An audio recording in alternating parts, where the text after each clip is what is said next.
Welcome to my version of World Introvert Day. And I'd like you to settle in, make yourself comfortable, grab something that is something for you to write on, because there will be some things I'll be sharing that you may want to make notes of. Grab yourself a drink. I've got mine here. And because we're now post the whole festive season, I've got nothing more exciting than a squash here. But whatever takes your fancy, please make yourself at home. And for the next up to 60 minutes, I promise I won't go over that, but it might be a little bit shorter than that. What we're going to do is spend some time together. First of all, just decompressing, because the festive season is over. And World Introvert Day is one of those days that actually is perfect for us in terms of the timing, because January the 2nd means that what we've actually been able to do is get through that festive period. And now what's happening is we can breathe again. Maybe the fridge is now cleared of all the ridiculous festive food we've had and we've bought in for when we're entertaining, etc. And we're now able to just get back to some kind of semblance of normality. Some of you I know will be watching on replay because this timing isn't going to be ideal for you. And some of you are joining live. And if you are, please just pop in the comments where you're joining live from. And we may get to see those comments a little bit later on, see where you're joining from. In terms of just giving you an idea of the flow of this session, I'm going to be talking a little bit at the outset about what World Introvert Day is. I've already started a little bit of that, but I'll be giving you a little bit more information because I have seen some kind of inappropriate bits on social media about what World Introvert Day is. So I want to just kind of connect us to the original purpose. And then what I want to do is get us thinking about why this topic. So you may remember that what I'm talking about here is the fact that if introverts are denied access, that's not going to happen on my watch. And we'll come on to that in a moment. But just to settle us in, let me share with you the picture I've got there of my two cats. Originally, Max and Lil, because they're part Russian blue, they're rescue cats, and that's them very unusually kind of head to head and quite comfortable together. Almost makes a heart shape, doesn't it? Which is rather sweet.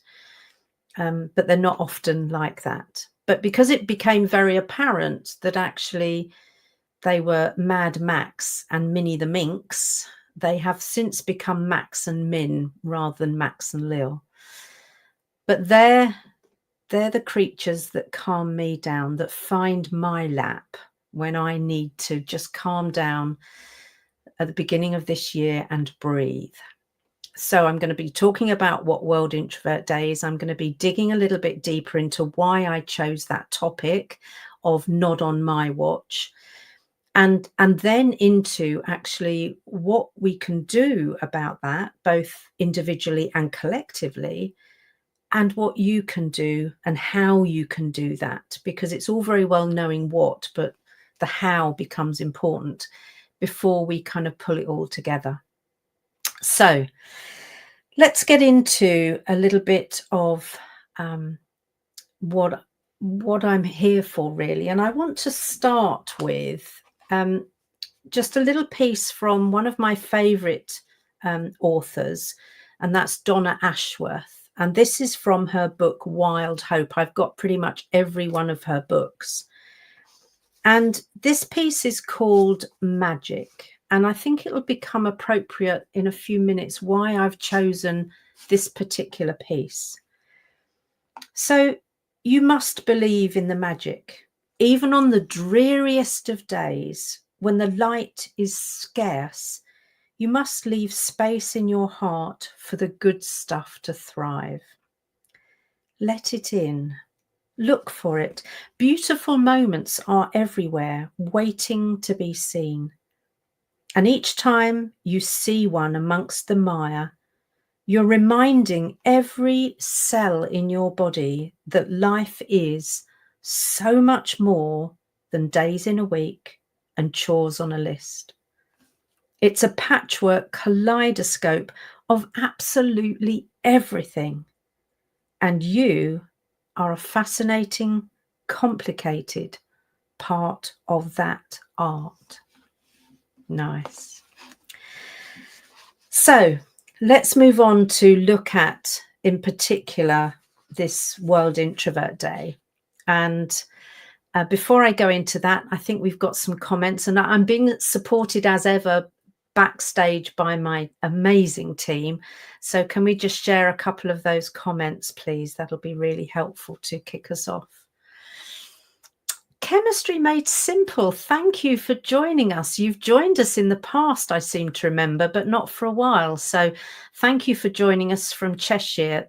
Did you see the Northern Lights last night? I know they were in your vicinity.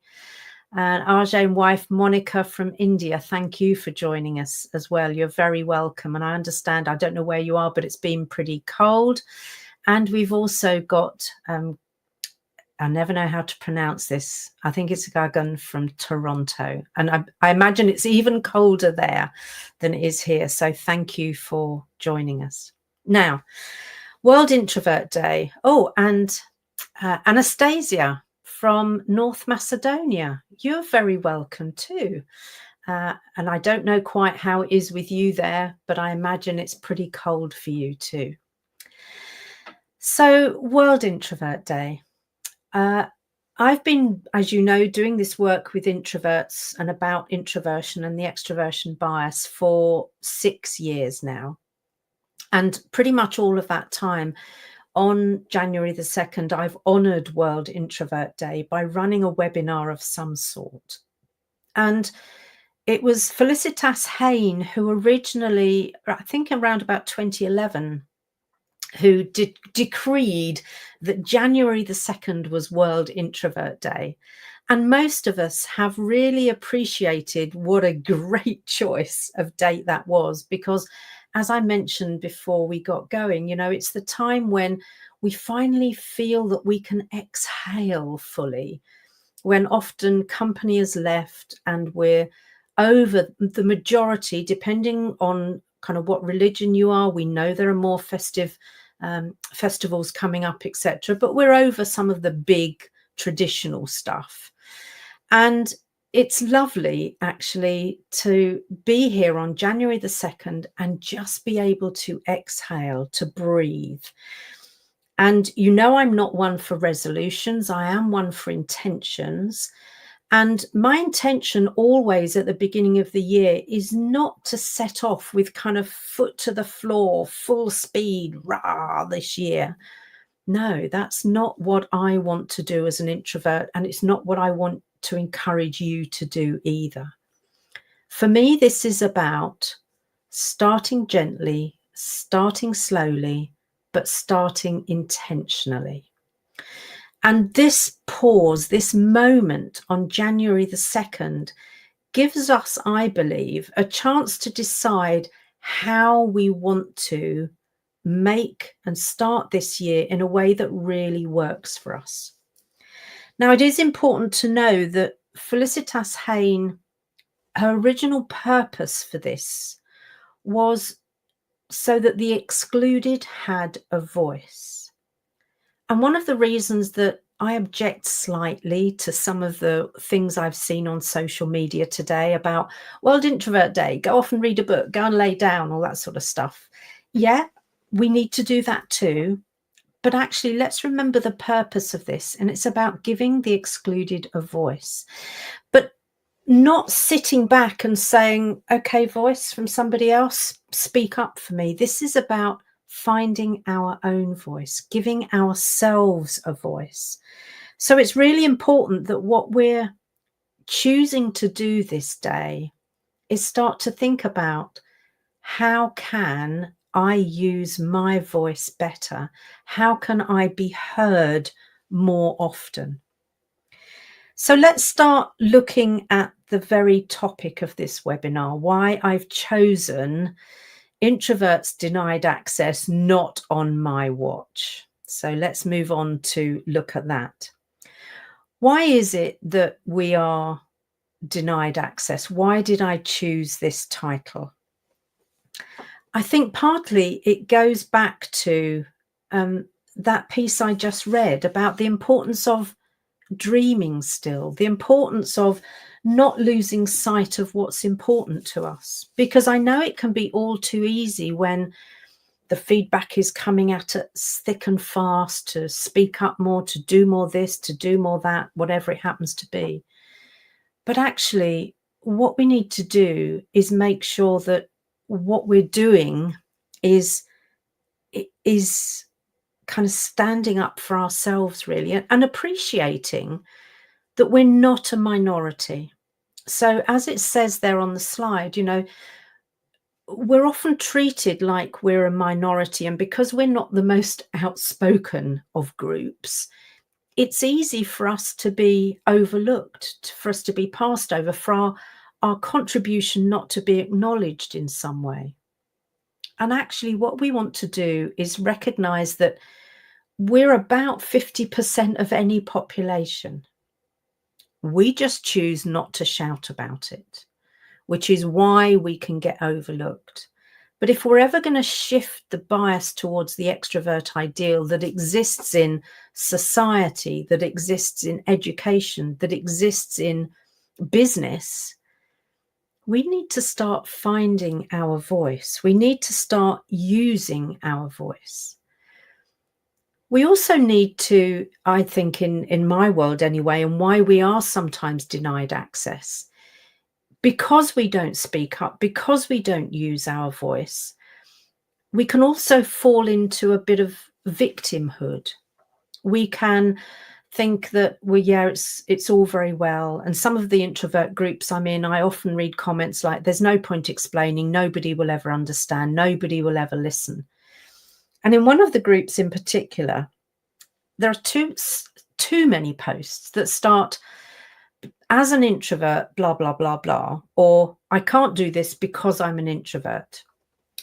That's a myth. If we're hiding inside or hiding behind our introversion, using it as an excuse, then actually we're choosing in some way to step into victimhood. Now, I don't know about you, but that's not a good look on me. I haven't got as far as I have in life by playing the victim, and it wears thin. So we're not disempowered, we're not disabled from taking action unless we allow ourselves to, unless we choose to do that. And I think the other thing is that we also need to think about the amazing skills and strengths and talents that we naturally have, that this world oh so desperately needs. We need calm, sound, rational thinkers who are prepared to look for the root cause of problems rather than rapidly create a sticking plaster solution that actually doesn't solve anything. We need people who can calm a situation down, who can take the heat out of a situation. We need people who can listen, really listen to understand, not just to respond, not just to get into the conversation, but listen to understand so that we can be there with some empathy. There are so many skills and talents that introverts need, that if we're being denied access, if we're not allowed somehow to sit at the table and bring those skills to play, then it's time we knock on the door, open it, introduce ourselves, and take a seat at that table, whether we're invited or not. So I'm going to move on in a moment, but before I do, I would love to know if there are any comments. Yeah, so we've got one here. Sebastian saying we end up either feeling like victims or pretending to be extroverts. Yeah, that was me for a few decades until I hit burnout. It's tiring. I feel like sometimes we deny access to ourselves. Absolutely right. And all the while we play the pity party and the victim and think it's too hard and too difficult and no one will understand, then actually we're probably not going to have the courage to knock on that door, open it, and grab ourselves a seat at that table. So let's move on then to think about what we could do to be included. And I'm very deliberately looking at the what before we go anywhere near the how. Quite often people will jump to the how too quickly. And I think what we need to do is just gather ourselves for a moment and think about the what before we actually get into the how. So I'm a huge fan of finding our voice, finding our own voice, and then finding a way to use it powerfully and authentically. The comment that was shared from Sebastian was how sometimes we pretend to be extroverts. And I've shared with you that, yeah, I did that for too long.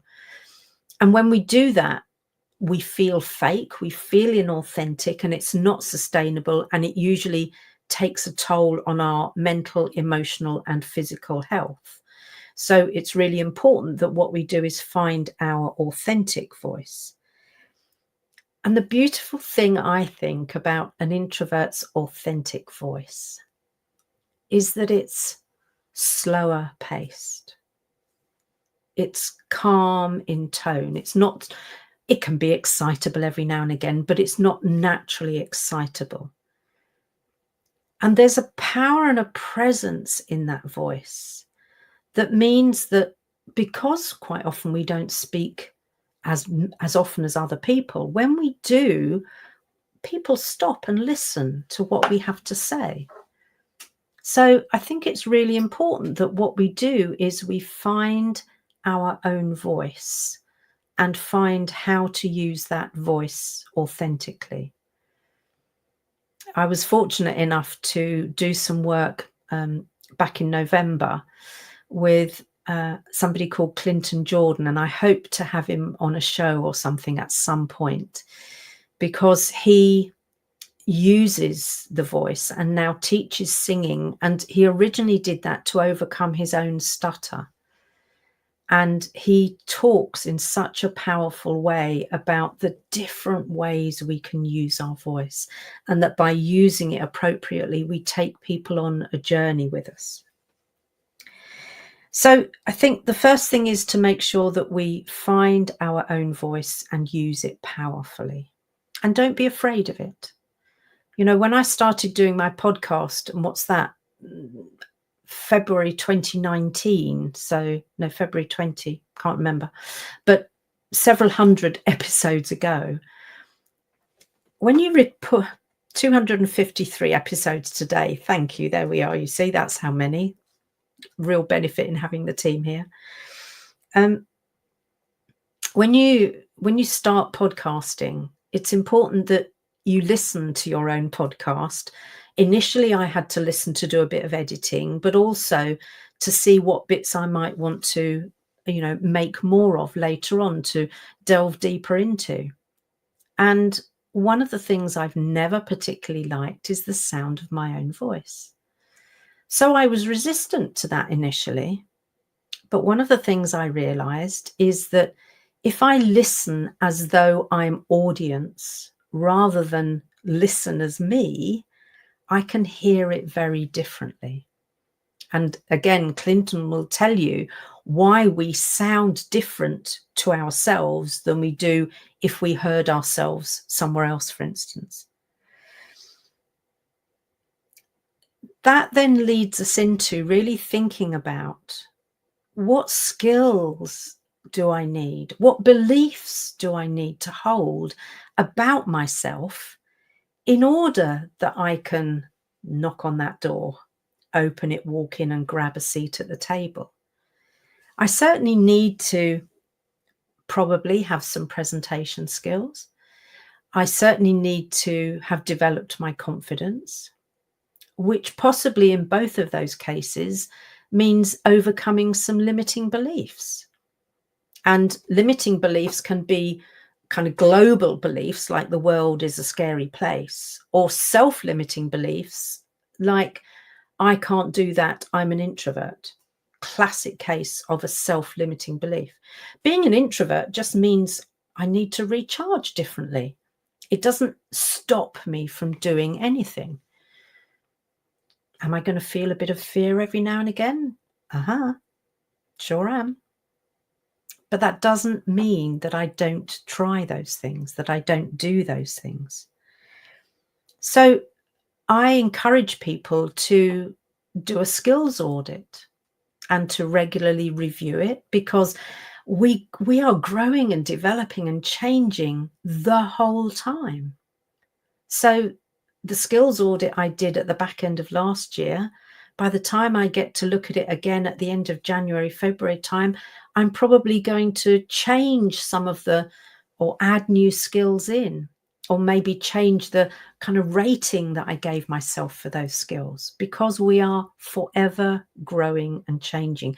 As humans, we're pre-wired to grow and change and develop. And if you stop that, you're stopping part of human nature. And again, that will have consequences. I think we also need to stop colluding with and perpetuating myths. And I found myself a little wound up earlier today because there was another case of a big guru on LinkedIn who shared an introvert bingo card, if you like, of all the things that introverts supposedly are going to do that makes you a true introvert. And I got pretty mad when I saw it, because this was somebody with a huge following misleading people because there were other things being conflated with introversion. And let's separate those out. Let's know what is introversion and what might be social anxiety, or what might be depression, what might be misanthropy, the hatred of people, what might be simple shyness, what might be a lack of confidence, confidence, what might be a lack of skills. But all the while we perpetuate those myths, however light-heartedly done, what we're doing is we're sending big messages out to the world that actually, yeah, introverts aren't probably your best choice for employees or partners or you know, someone to hold a senior position in an organization. Because we don't, as introverts, automatically avoid somebody. So one of the things on the bingo card was, woohoo, I avoided someone today. Well, why? If that's just a case of being rude because you don't like someone, go back to what Amy Edmondson talks about. And in one of her videos, it might be Eisenhower's quote, I can't quite remember. But what she says is, whoever the quote is from, I don't like that man very much. I must get to know him better. Now there's a step up. There's a challenge in those sorts of things. Rather than avoiding people, actually get to know people. Now, if you're avoiding them because they're a dementor, a kind of an energy vampire who's going to deplete your battery in 0 time, then maybe.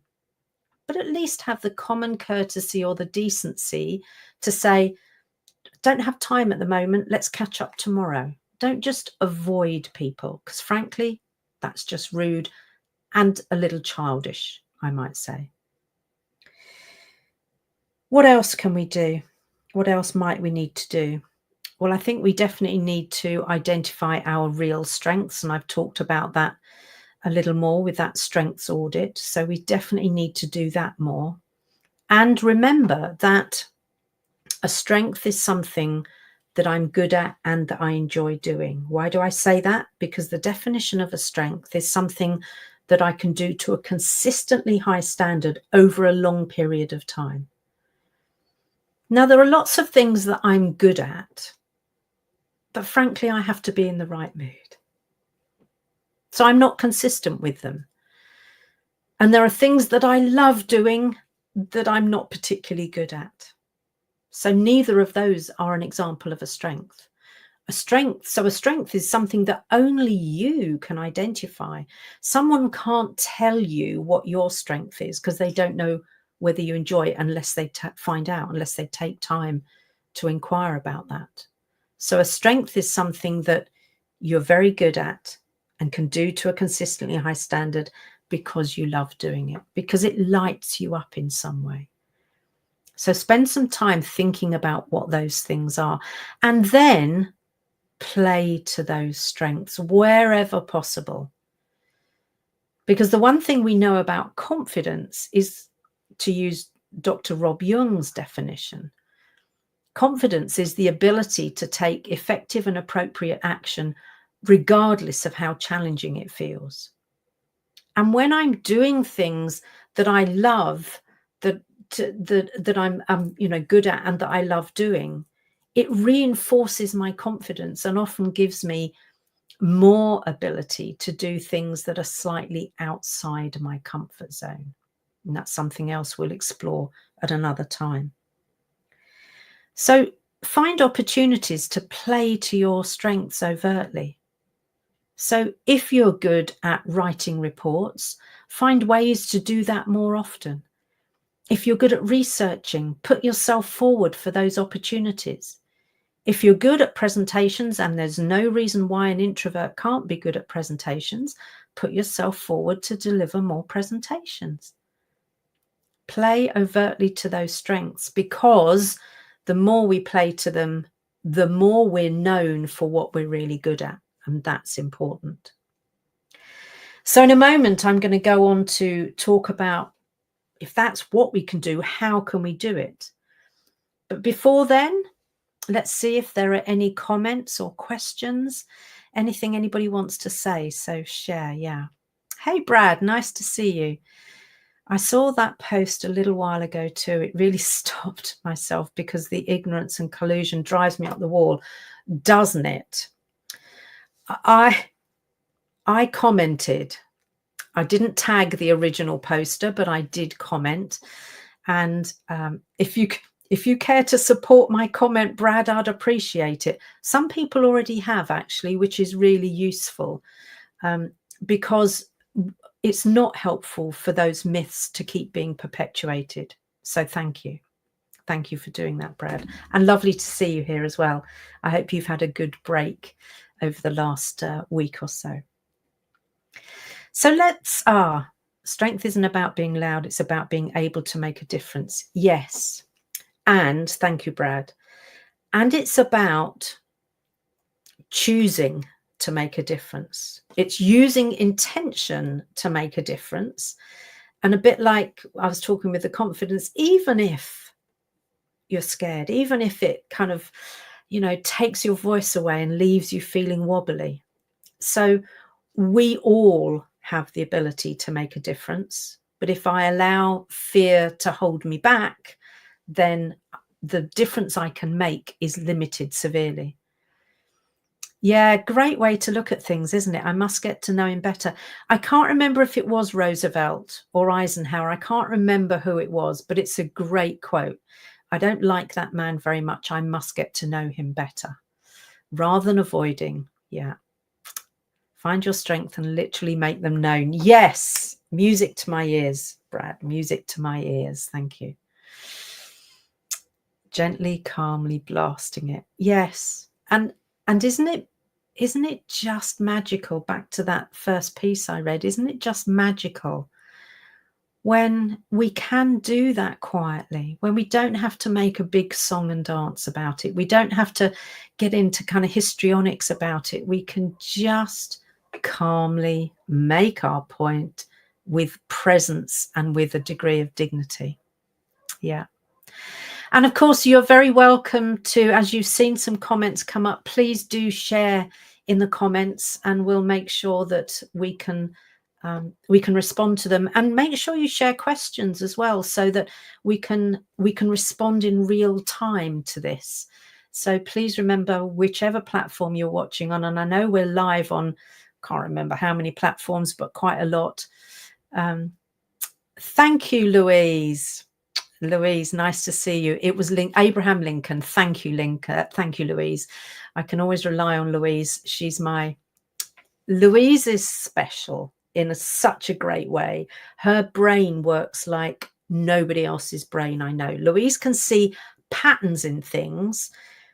And Louise is a classic case. I hope you don't mind me embarrassing you here, Louise, but Louise is a classic case of not recognizing the strengths that she has, the talents that she has, because until we spoke about this a while ago now, Louise thought everyone had the ability to do that. And the answer is, no, they don't, Louise. You are special in that way.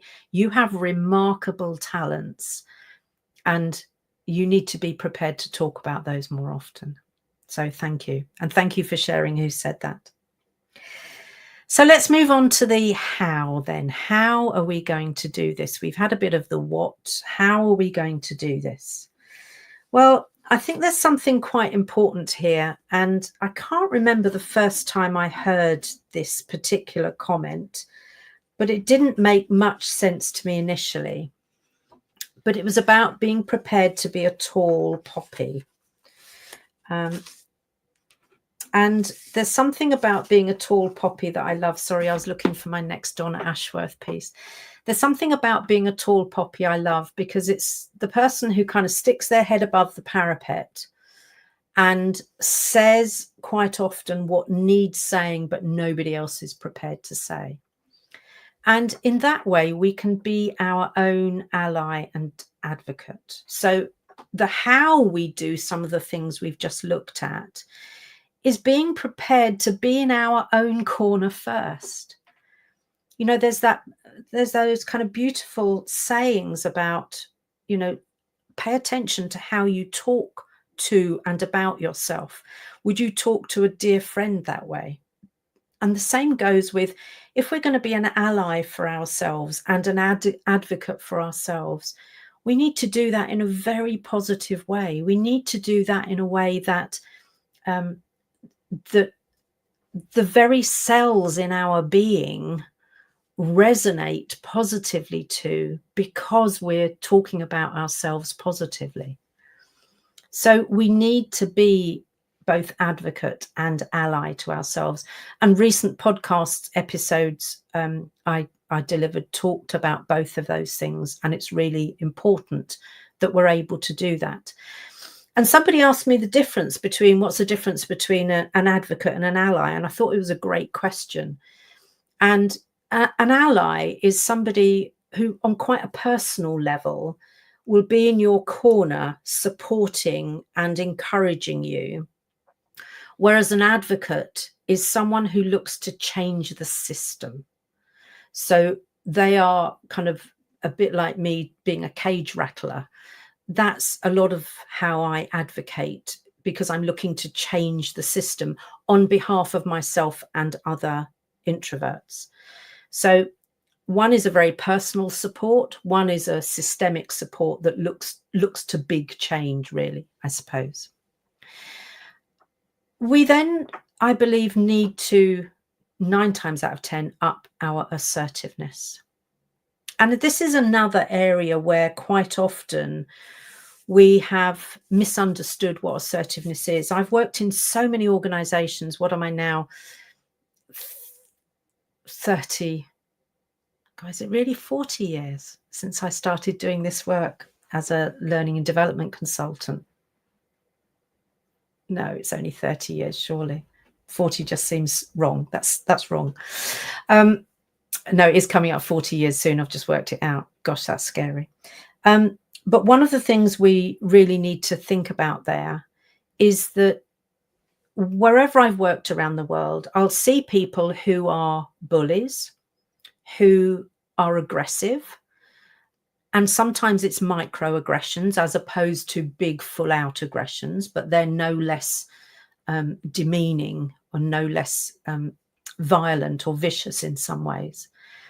And I'll hear people say, oh, they're so assertive, aren't they? No, they're not. They're aggressive. Let's call things what they are. So assertiveness is standing up for my own rights and needs whilst respecting the rights and needs of others. So I have to start with understanding what my own rights and needs are. And that's an important piece of work to do. What are my rights and needs beyond anything that's kind of laid down in law? But what are my rights and needs as a human being? And of course, my needs as an introvert are going to be different to the needs of an extrovert, but that doesn't make them any less important. So it starts with knowing my own rights and needs and then finding ways to stand up for them. So boundaries, for instance, is an important way to do that. And that's how we can really make sure that we are being more likely to be invited to that table. And assertively, I'm going to knock on the door, I'm going to open the door, and I'm not going to slink in round. I'm actually going to introduce myself and grab a seat at that table. We also need to check our beliefs. You heard back in the previous section where I talked about the importance of understanding our beliefs, etc. And what we need to do here is make sure that if we've got limiting beliefs, be they limiting or self-limiting, whatever they are, that we're kind of investigating them, we're exploring them. Are they valid? They may have been valid once. Are they valid now? Are they still valid? And if not, how can I flip them so that they become liberating beliefs?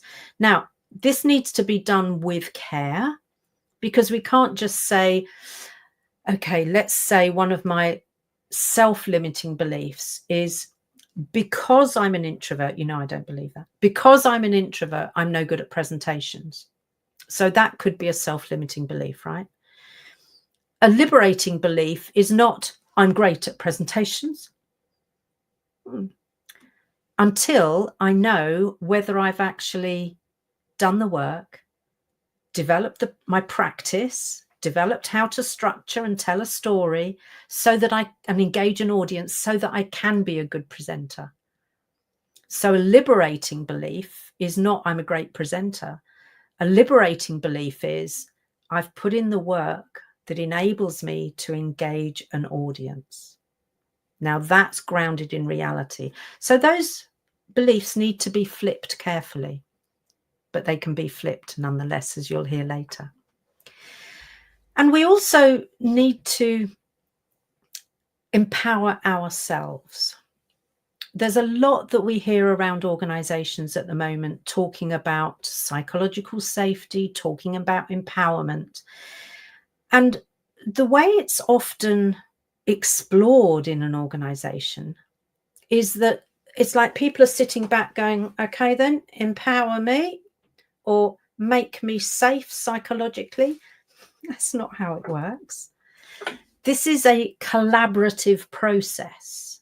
Empowerment, I need to self-empower. I'm not going to sit back and wait for somebody else to deign that it's my time to be empowered. I'm going to empower myself. In the same way that I'm not going to sit around and wait for someone to make me psychologically safe. They wouldn't even know what that meant for me. I'm going to do my part and engage, if it's a manager, a leader, whoever it happens to be, a partner even, in co-creating that psychological safety.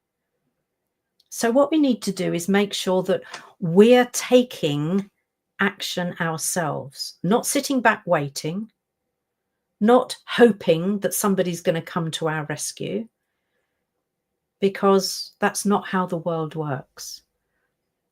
We are more likely to make the progress we want when we take the first steps. It's nice to have someone encourage us on the way, to have someone offer out a hand to lead us. but we don't have to wait for that. And by the way, if you look around, you'll probably find that there are people offering you that hand. Are you noticing it? Are you taking that hand? We'll talk about that more in a moment. So there's one final thing that I absolutely live into, and that's this notion of being a positive rebel.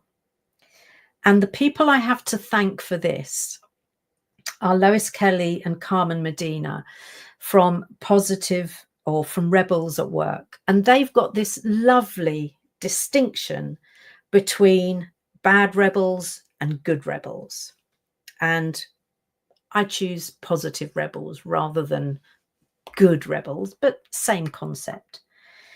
And listen to these differences, because I think they're absolutely delicious. So bad rebels break rules. Yeah, you know, the boy that I wasn't supposed to go out with when I was younger because he was a rule breaker. Positive rebels, or good rebels, change rules. That's what the advocate does. The advocate changes those rules. Bad rebels obsess about problems. Now, I know that we introverts can be overthinkers, and we can get to that point of obsessing sometimes. We need to catch ourselves in that moment so that we don't obsess about problems. But what we do is pursue opportunities. We notice when that hand is being offered to us.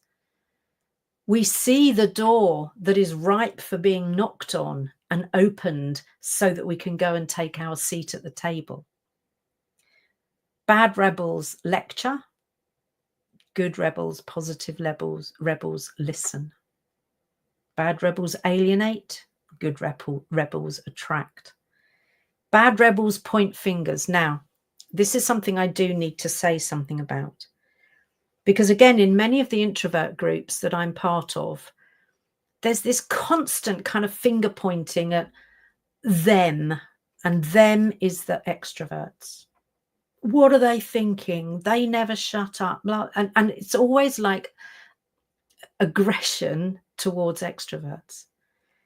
Let's face it, extroverts are doing what they need to do to recharge. They're involved in interactions.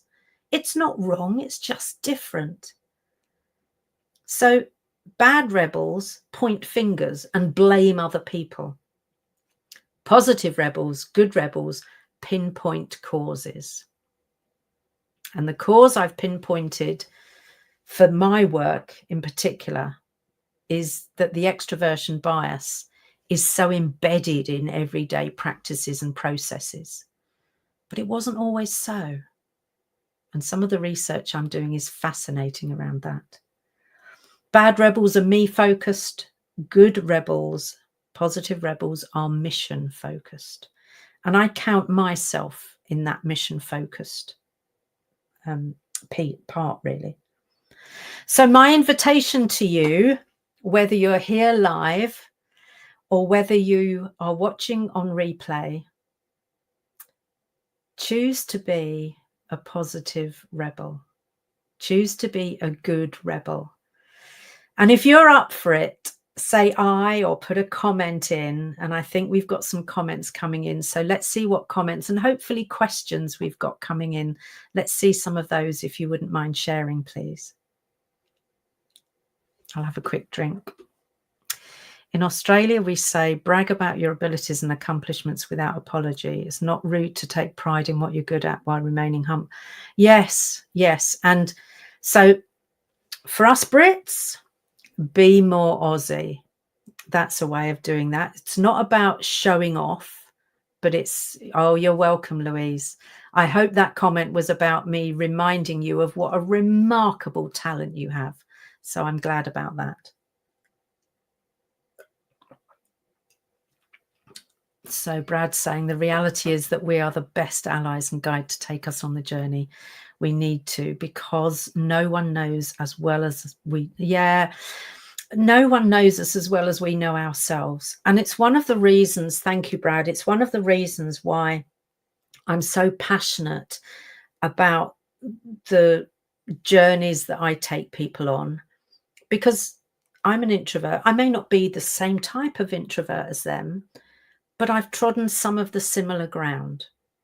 And it's the reason why I still believe we need more management and leadership courses that have more focus on how to do this as an introvert and introverted leader and manager, and how to lead introverts, whether you're a manager or leader, because pretty much everything that's taught is do it the extrovert way. And we can see how that's failing. We can see by the quiet quitters how that's not doing well. Jill, it seems to me that it's not true empowerment if you need permission and it can then be taken away. Exactly. I'm with you 100% on that. It's almost like someone has chosen to gift you that empowerment. But yeah, that's not for me. I'll go down the self-empowerment route, and then maybe somebody will meet me halfway. So thanks for that, Jill. We cannot achieve equity by replacing people at the table. Empowering ourselves is not about disempowering others. Precisely. So I'm knocking on the door. I'm opening the door. I'm walking in. I'm introducing myself. I'm not shoving somebody else out of their chair. I'm pulling my chair up to the table. I'm joining the table. So thank you. Monica and I are in. Fantastic. We've got some positive rebels joining us already. Thank you. Chemistry Made Simple. Count me in. Brilliant. Our positive, and you'll hear more about, and Sebastian's up for it, you'll hear more about how we're going to cater for this in a moment. That's fantastic. Thank you. Love the exploration of the difference between. Yes, it's beautiful work. And Sebastian put up a little while ago, I think, around the good, bad rebels, but rebelsatwork.com. Go and look at their work. It's beautiful and so needed right now, because it's what we need to lift ourselves. Okay, time marches on. So let me get to this last piece then. Thank you for your comments and questions. So there's thank you for sharing that, rebelsatwork.com. Now, some of you may have a what if. Yeah, this is all very well, Joe. This is all very well, but you don't know my work situation. You don't know my manager. You don't know what my colleagues are like. You don't know what my partner's like. You don't know what my husband's like. You don't know what my wife's like. No, you're right. I don't. I really don't. We all come to this challenge with our own circumstances, with our own particular kind of obstacles, etc. So there are many ways that we can support you. There are many ways I'm offering out a hand for you to get the support you need as you knock on your own door, open it, and pull up your own chair. And one of them is the Introvert Roundtable. And this is a group that we've established in LinkedIn, because quite a lot of my introverted clients don't like Facebook. And who can blame them? But they prefer the LinkedIn platform. So Introvert Roundtable is something that a community that you can find in LinkedIn, where you can pose questions, where it's just being set up, but where I'll be posting articles, etc., so that we can really get things moving. And I think the first little topic we might explore there will be the whole positive or good rebel work. There's something that you can do for yourself, which is around building a support network. And this is about knowing who's in your corner.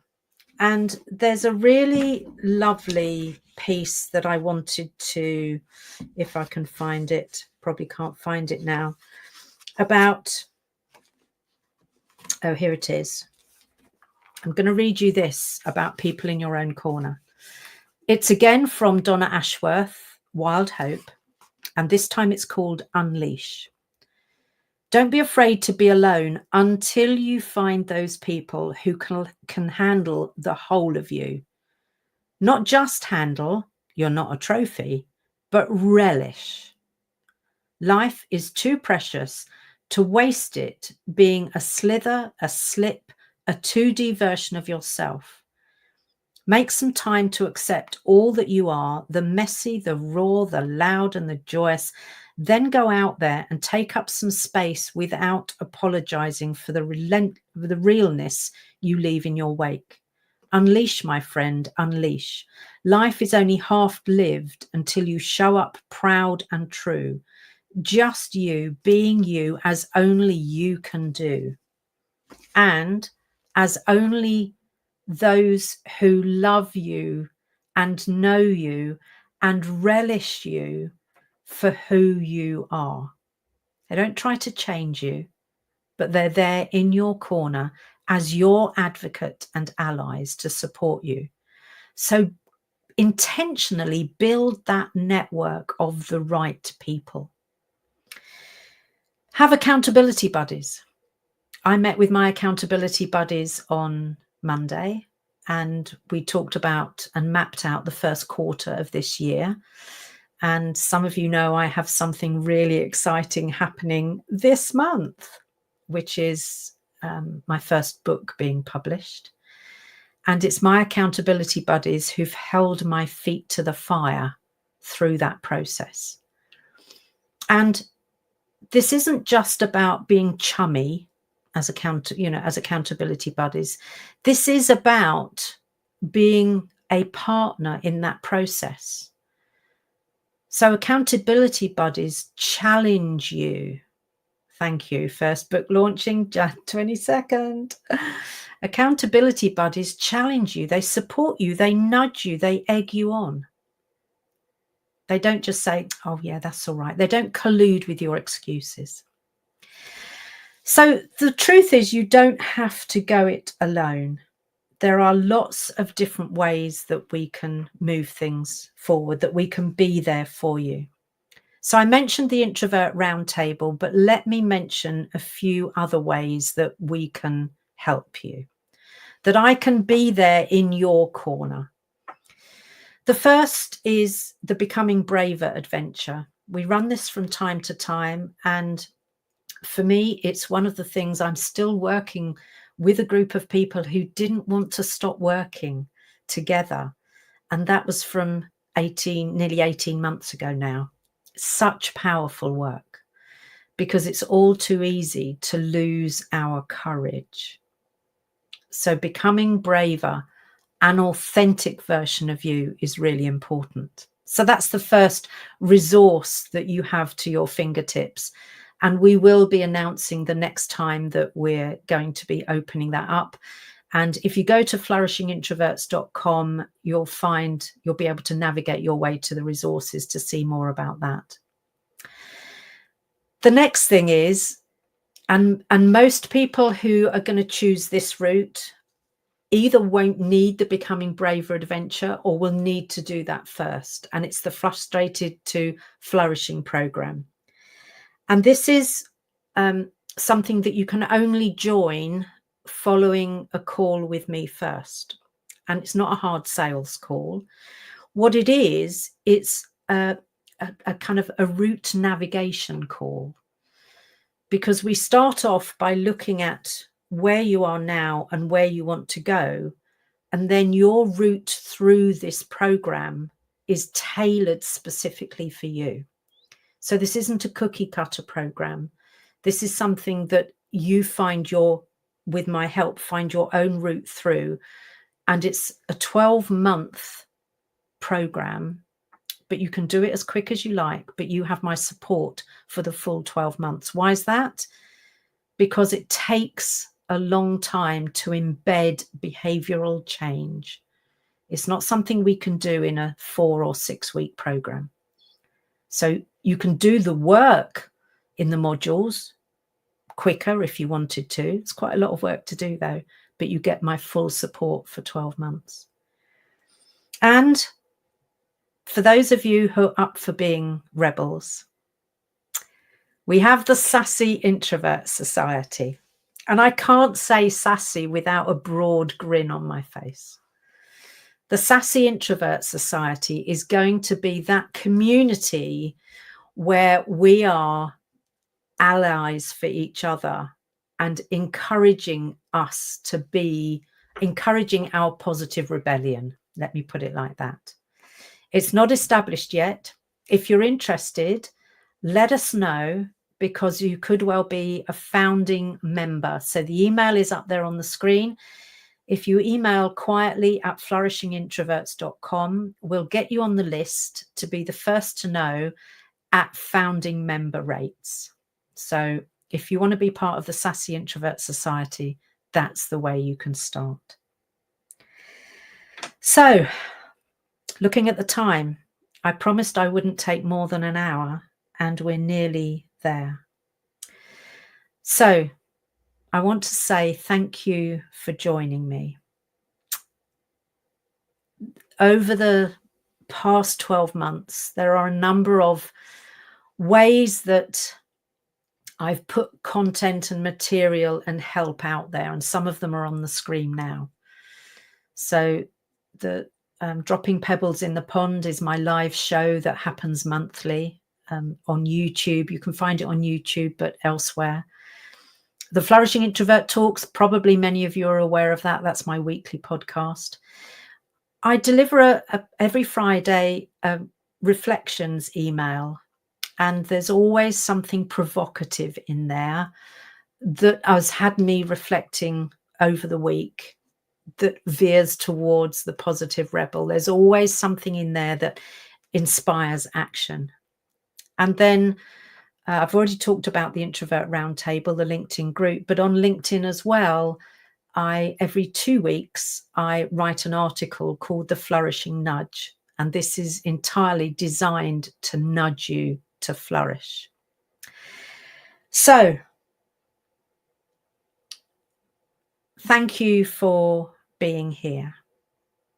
We started off looking at what Felicitas Hayne wanted in terms of a place, a time, a moment in time for the excluded voices to be heard. And that's exactly what my intention has been over this hour that we've just had together. Because I'm not prepared to sit back and watch as many of us, up to 50% of any population, being excluded, being denied access.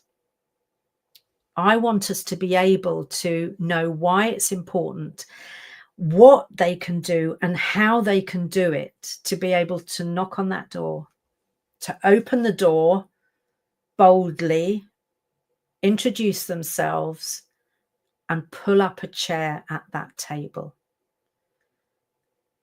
This isn't about hiding, but neither is it about shouting and making a big scene. But it's about saying, I'm here and you can't ignore me. Thank you. Thank you.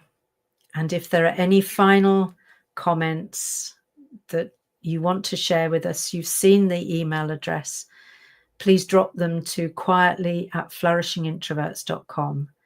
And I promise I'll respond to each and every one of them.